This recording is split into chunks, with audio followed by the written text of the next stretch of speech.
रामकृष्ण हरी. मित्रांनो, तुका म्हणे या अभंग मालिकेतला 15वा अभंग आपण आज घेतलेला आहे. काही नित्य नेमाविण अन्न खाये तोची श्वान, वाया मनुष्यपण भार वाहे तो वृषभ. त्याचा होय भुवी भार, नेने मातीचा आचार, झाला दावेदार भोगवी अघोर पितरांशी. अखंड अशुभ वाणी, खरेन बोलेची स्वप्नी, पापी तया होणी आणिक नाही दुसरा. पोटपोसी एकला, भूती दया नाही ज्याला, पाठी लागे आल्या अतिथीचे दारास. नाही संतांचे पूजन, न घडे तीर्थाचे भ्रमण, यमाचा अंधन क्षीण शोर पावेल. तुका म्हणे त्यासी मनुष्यपणा केली हानी, देवा विसरुनी गेली म्हणता मी माझे. थोडा मोठा अभंग आहे. तुकाराम महाराज त्याचा सरळ अर्थ एकदा समजून सांगतो. कोणतेही भक्तिकार्य नित्य नेमाने न करता जो मनुष्य अन्न खातो तो मनुष्य रूपातला कुत्राच आहे, असं तुकाराम महाराज म्हणतात. तो मनुष्यपणाचा भार व्यर्थ वाहतो, तो केवळ बैलच आहे.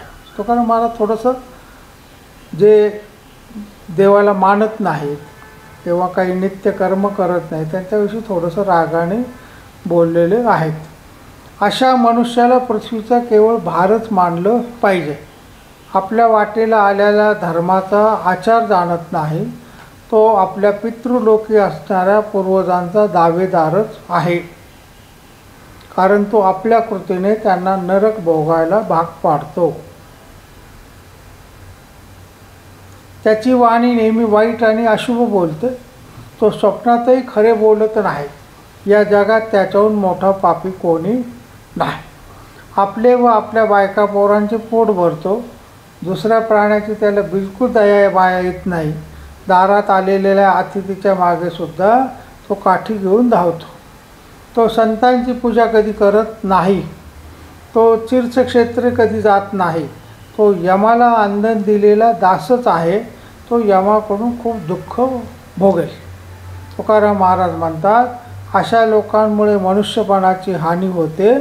मी माझी बायका मुलं असं म्हणण्यात तो देवालाही विसरून जातो. आता याचं आपण थोडंसं निरूपण पाहू.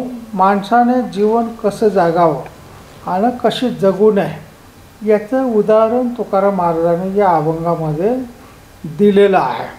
तुकाराम महाराज अतिशय तळमळीने म्हणजे माणसाची पापी माणसाची लक्षणं सांगतात, चांगल्या माणसाची लक्षणं त्यांनी याच्यापूर्वीच्या अभंगामध्ये पण सांगितलेले आहेत. की मनुष्य आता सर्व प्राणी तर प्राणीच आहेत, म्हणजे जनावरं आहेत, मनुष्य पण. माणसाचं वैशिष्ट्य काय की त्याला विचार करता येतो, त्याला बोलता येतं, त्याला हसता येतं. बाकीच्या प्राण्यांना तसं होत नाही. मग मनुष्य हा इतर प्राण्यांमध्ये जर श्रेष्ठ आहे तर त्यांनी स्वतःला काहीतरी नियम लावून घेतले पाहिजेत. कारण जो नियम लावून घेत नाही तर त्याच्यात प्राण्यामध्ये काय फरक आहे. इतर प्राणी पण भूक लागली खातात, मैथून करतात, भीती त्यांना पण वाटते. माणसाचं आणि मानपुरुष जनावरांमध्ये फरक काय तर मनुष्य विचार करतो आणि मोक्षाच्या प्राप्तीसाठी प्रयत्न करतो. जनावरांना समजतं का मोक्ष, ते मंदिरात जातात का, पोथी वाचतात का, नाही. पण मनुष्याला हे समजतं की मला मोक्ष मिळाला पाहिजे, मला परमेश्वराचं दर्शन झालं पाहिजे. तर त्याच्यासाठी त्यांनी काहीतरी नियम स्वतःला लावून घेतला पाहिजे. आता नियम काय लावायचा तर मनावर संयम पाहिजे. आता लोक एकादशी करतात. आता एकादशीने शारीरिक तर महत्त्व आहेच की आपल्या पोट आराम मिळतो, सर्व शरीर स्वच्छ होतं, पण त्याच्याबद्दल एक मनावर ताबा येतो. मला आज उपास आहे, मला भजे केले मी खाणार नाही. मला उपास आहे, मी तोंडामध्ये काही टाकणार नाही. आज उपास आहे, मी आज भजन मांडणार आहे. आज उपास आहे, मला संध्याकाळी मंदिरात जायचं आहे. हे जे नियम आपाप आपल्याला येतात ते माणसाला चांगल्या मार्गाकडे घेऊन जातात. ज्या माणसाला नियमच नाहीत तो मनुष्य आपापच आपला आचार भ्रष्ट होतो आणि त्याच्या हातून पाप घडायला सुरुवात होते. तुकाराम महाराज म्हणतात की अशा माणसाला मनुष्य का मानावं, नाही का. बैल कुत्रा यांना सुद्धा भूक लागते. नित्यनेमाने हरिभक्तांना खरा मनुष्य जो असतो तो मनुष्य रूपातला बैल, म्हणजे जो देवधर्म करत नाही त्याला बैलच म्हटलं तुकाराम महाराजांनी. आता लोक म्हणतील आम्हाला नाही करायचं ते, आम्ही नाही मानत. नका मानू, पण हा नियंता कोणीतरी आहे. तुम्ही त्याला तर मागता, निसर्गाला तर मानाल, सृष्टीतल्या नियमांना तर मानाल. मग हे नियम घडवणारं कोणी आहे त्याला तुम्ही भले प्रकृती म्हणा, निसर्ग म्हणा, आम्ही देव म्हणतो, नाही का. नित्यनेम नामी तो प्राणी दुर्लभ, लक्ष्मी वल्लभ तया जवळी, नाही का. ज्ञानेश्वर महाराज हरिपाठामध्ये काय सांगतात ते की नित्यनेम नामी तो प्राणी, जो नित्य नेम करतो, बघ मी हे ठराविक गोष्टीला हे ठराविक करणारच, मी रोज देवाची पूजा करणारच, रोज देवाची पोथी वाच, असे लोक दुर्लभ आहेत. पण तुका ज्ञानेश्वर सांगतात ते लक्ष्मी वल्लभच आहे. लक्ष्मी वल्लभ म्हणजे काय, लक्ष्मीचा पती कोण, भगवान विष्णू. तर तो मात्र त्यांच्याजवळ कायम मग उपस्थित राहतो. मनुष्य जन्म अत्यंत अनमोल आहे, त्यातील प्रत्येक क्षण मोलाचा आहे. म्हणून काहीतरी नियम करून ज्ञानप्राप्ती करावी, परमेश्वराची भक्ती करावी, इतरांची सेवा करावी, यात खरं मनुष्यपण आहे. काय होतं की आपल्याला असं वाटतं मी हे करून मला फायदा काय आहे. मी तर कधी पाहिलं नाही की जो रोज पोथी वाचतो त्याचं कल्याण झालं आहे. असं नसतं. न कळत आपल्या पाठीमागं भगवंत उभा राहतो. की काही लोक 40 वर्षी त्यांचे गुडघे जातात, काहींचे डोळे खराब होतात, काहींचे टक्कल पडतं, काहींचे दात जातात, काहींना दुःख भोगावं लागतं. मग त्यांचे लक्षात येतं का मला इतक्या लवकर काय हे दुःख भोगावं लागलं, तर तुम्ही काही पुण्यकर्म केलं नाही त्याचं हे फळ पाय. काही लोक 80 वर्षापर्यंत ताठ उभे राहतात, त्यांचे दात शाबूत राहतात, नजर चांगली राहते, नाही का. तर त्याचा अर्थ की भगवंताची कृपा त्यांच्यावर आहे. हे साधं उदाहरण आहे. काही जण श्रीमंत असतात, ते रंक होतात, म्हातारपणी पैसा आहे पण त्यांना बाहेर हाकलून दिलं जातं. मग हे सगळं कर्माचं फळ असतं. तुम्ही जर भगवंताची सेवा केली असती तर तुम्हाला हे फळ मिळालं नसतं. लक्षात घ्या, दुःख जे आहे हे आपल्या कर्माचं फळ असतं. आपल्या काळातून नकळत पापं घडत राहतात, ती नष्ट व्हावी म्हणून आपण कधीतरी भगवंताविषयी नित्यनेम लावून घेतला पाहिजे. निसर्ग एक छोटंसं उदाहरण मी माझ्या प्रवचनात नेहमी सांगतो. एक त्या गावामध्ये एक असे संत आले, त्यांनी सुद्धा लोकांना सांगितलं तुम्ही स्वतःला काहीतरी नियम लावून घ्या. रोज मी मंदिरात जाईल, रोज पोथी वाचेल,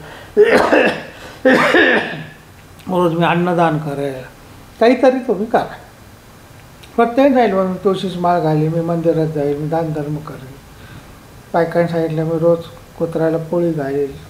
त्यातले एक शेठजी होते, ते म्हणले मला यातलं काही जमणार नाही, मी सकाळी ते रात्री दुकानामध्ये असतो, पण मी एक नियम लावून गेलो. म्हणजे मी दुपारी जेवायला घरी येतो ना, तर माझ्या शेजारी कुंभाराचं घर तो धार्मिक आहे, नेहमी अभंग म्हणत असतो, तर त्याचं तोंड पाहिल्याशिवाय मी जेवणार नाही. मग त्याला काय वाटलं दारातच असतो, जाता जाता तोंड पाहिलं की चालले, मग वेगळं काही करायची गरजच नाही. असं बरेच महिने झाले तर तो आपल्या कुंभाराचं तोंड पाहायचं आणि घरात जायचे, जेवण करून आपल्या दुकानी परत जायचं. एक दिवशी पाहिलं तर ते कुंभार काय दिसेना त्यांना. त्याने कुंभाराच्या बायकोला विचारले, म्हणले कुठे गेले होते, म्हणले ते माती आणायला गेले किल्ल्यापाशी. आता आली का पंचायत, नियम केला कुंभाराचं तोंड पाहिल्याशिवाय जेवायचं नाही, आणि मग काय करावं. मग ते म्हणले ठीक आहे, बायकोला सांगितलं तू ताट वाढ, मी आलोच कुंभाराचं तोंड पाहून. ते गेले तर कुंभार किल्ल्यातल्या माती काढत होतं भिंतीची. ते भिंतीची माती काढता काढता त्याला 2 हांडे सोन्याचे सापडले. तेवढ्यात पाठीमागून शेठजी आले, म्हणले अरे कुंभार दादा इकडे तोंड कर. म्हणले मी पाहिलं बघ. त्याला म्हणायचं तो तोंड पाहिलं. कुंभाराला वाटलं सोन्याचे हांडे पाहिले. ते म्हणले अहो शेठजी इकडे या, बरं झालं तुम्ही आले. आता आपण याला काही नाही दिलं नाही, गावात बोंब मारली तर राजा सगळं जप्त करील. त्यांनी कुंभार शेठजीला बोललं, म्हणले 2 हांडे ठेवले, एक तुम्ही घ्या, एक मी घेतो. कल्पित गोष्ट आहे, पण नित्य नियमाने केवळ त्या कुंभाराचं तोंड पाहायचा नियम केला तरी त्याला सोन्याचा अंडा प्राप्त झाला. उदाहरण सांगायचं की तुम्ही कोणताही नियम केला तर तो आयुष्याला नेहमी कधी ना कधी तुम्हाला फलप्राप्ती हा देऊन जातो. तुकाराम महाराज पापी लोकांची लक्षणं सांगताना की तो नेहमी अशुभ बोलतो. आपल्याला काय टाळायचं, पाप करू नये म्हणून अशुभ बोलणं टाळायचं. स्वप्नामध्ये सुद्धा खरं बोलत नाही. सदैव इतरांची निंदा करणे हा काहींचा गुण आहे. म्हणून आपल्याला दुसरा गुण काय घ्यायचा आहे, कोणाचीही निंदा करायची नाही. इतरांचे चांगले गुण कधी दिसत नाही. आपण जाणीवपूर्वक माणसामधले चांगले गुण शोधायचे. सदैव वाईट चिंतायचं, तर तो दोष आपल्याला काढून टाकायचे. लोकांचं नेहमी शोध. मंदिरात तुम्ही गेला ना, तुम्ही पहा की देवा मला सुखी ठेव, माझं अमुक काम होऊ दे, तमुक होऊ दे, असं कधीही म्हणू नका. देव देत नाही. तुम्ही इतरांसाठी मागा. तर आमच्या शेजारच्या वहिनीची मुलीचं लग्न जमत नाही, देवा लवकर जमू दे. माझा मित्र आजारी आहे, त्याला लवकर बरं वाटू दे. दुसऱ्याविषयी तुम्ही मागणं मागा, देव तुमच्यावर प्रसन्न होतो. लक्षात घ्या. परमेश्वरची सगळी लेकरं आहेत. जेव्हा आपण दुसऱ्याच्या लेकराबद्दल काही मागणी करू तेव्हा परमेश्वर खुश होतो. आता समजा शेजारची एखादी बाई आहे, तिला ऑफिसमधून यायला उशीर आहे, ते पोरं खूप रडतं आहे. मग आपण त्या मुलाला घरात बोलवलं, त्याला खाऊ घातलं नाही का, त्याला पाणी पाजलं, शांत झाला, खेळायला गेला. आई आल्या आल्या तो सांगतो, आई मला काकूने खाऊ घातलं. तर त्या बाईला जो आनंद होतो, ती कृतज्ञ होते तुमच्याबद्दल. तीच गोष्ट परमेश्वराची, की जेव्हा आपण इतरांच्या प्राण्यांसाठी, कुत्र्याला गाईला काही खाऊ घालतो, भिकाऱ्यांना खाऊ घालतो, तेव्हा परमेश्वर खुश होतो की माझ्या लेकरांना तुम्ही खाऊ घातलं. आणि इतरांना खाऊ घालण्याची दानत तुम्हाला परमेश्वराने दिली, ही त्याची कृपा आहे असं तुम्ही समजा. समर्थ रामदास दासबोधामध्ये सांगतात, तोंडी सीवी असो नये, दुसऱ्याच देखून हसो नये, उणे अंगी संचरो नये कुळवंताचे. दुसऱ्याकडे पाहून हसू नये, त्याची निंदा करू नये, कोणाला शिवाय देऊ नये, ही काळजी आपल्याला घेतली पाहिजे. पुढं तुकाराम महाराज काय सांगतात, ते फक्त बायका पोरांची काळजी घेणारा, इतरांना तुच्छ लेखणारा, दारात कोणी पाणी मागायला आलं तरी त्याला हाकलून देणारा, हा महापापी आहे. अतिथी देवो भव ही आपली संस्कृती आहे. रामदास स्वामी काय सांगतात ते सांगू आणि आपण थांबूया. जीवलगास परमखेदी, सुखाचा शब्द तोही नेदी, नीच जनास वंदी तो एक मूर्ख. आपणास राखे परोपरी, शरणागतास अवेरी, लक्ष्मीचा भरोसा धरी तो एक मूर्ख. पुत्र कलम आणि दारा, इतकाची मानून या थारा, विसरून गेला ऐश्वरा तो एक मूर्ख. तो फक्त बायका मुलं यांच्यातच रमतो, त्यांच्यासाठीच काहीतरी करतो. भगवान सांगतात तो परमेश्वराला विसरतो, तो माणूस मूर्ख आहे. तुम्ही एक लक्षात घ्या, जी काही नाती तुमची आहेत ती काळाच्या ओघामध्ये आलेली आहेत. तुम्हाला आईवडील गेल्यावर वर्षभर दुःख होतं, नंतर आठवणसुद्धा येत नाही. तसंच तुम्ही गेल्यावर तुमची आठवण कोणालाही येणार नाही. क्षणभर पळभर म्हणतील लोक, काय जनपळभर म्हणतील हाय हाय, मी जाता राहील काय, काहीच राहत कोणी विचारत नाही, तुमचं नावसुद्धा कोणी घेत. त्याच्यामुळं आपण जिवंत आहे तोपर्यंत इतरांसाठी चांगलं काम केलं तर लोक आपण मेल्यावरही नाव घेतात. चांगलं कर्म केलं, देवधर्म केला तर मृत्यूनंतर परमेश्वराकडे जाताना आपलं कर्मच आपल्याबरोबर येतं. त्याच्यामुळे ज्यांना मी मुलासाठी घर बांधतो, मुलाला गाडी घेऊन देतो, बायकोला दागिने घेऊन देतो आणि जगासाठी काहीच करत नाही, त्या लोकांनी ध्यानात ठेवायचं की हे सगळं व्यर्थ जाणारं आहे.